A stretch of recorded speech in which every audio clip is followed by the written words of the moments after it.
Oui, bonjour, je m'appelle Carmel Valente, je suis née en 1936, j'ai 80 ans, je suis fière d'être, j'ai du punch encore jusqu'aujourd'hui, on verra demain.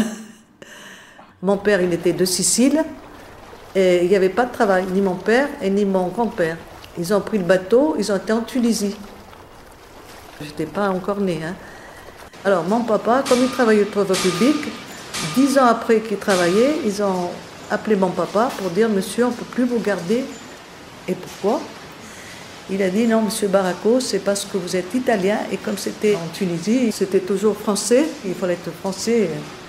Il a dit: Mais vous allez vous faire français, demain vous venez travailler. Si vous avez tous vos papiers, vous venez travailler, nous on ne vous jette pas. C'est la loi qui nous demande. Et là, c'est mon père qui s'est fait français. Voilà. Et puis moi, je suis née en Tunisie, centre-ville de Tunis. On est une famille de 10, papa et maman, et ça fait 12, et mon grand-père 13. On a vécu très heureux. Pas beaucoup à manger, mais on était très heureux parce que la vie, on savait qu'elle était dure, mais on vivait. Mais après, il y a une révolution en Tunisie et on ne comprenait pas pourquoi qu'ils nous renvoient. Nous, on est nés là-bas, quand nos parents nous parlaient, ils nous expliquaient, ils disaient: c'est un contrat qu'ils ont fait, la France avec la Tunisie. Ce contrat est fini, et ben nous, il faut qu'on parte. Il y a eu des événements très méchants, comme quand il y a une guerre ou quelque chose, c'est normal. Mon mari il était gendarme, ils sont partis 8 gendarmes, ils sont rentrés 2 jours ou 3 jours après, ils sont rentrés que 4.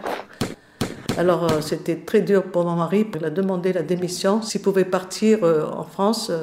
Ils ont dit oui, il est parti tout de suite, et moi je suis restée avec maman. On n'avait pas beaucoup d'argent pour venir en France.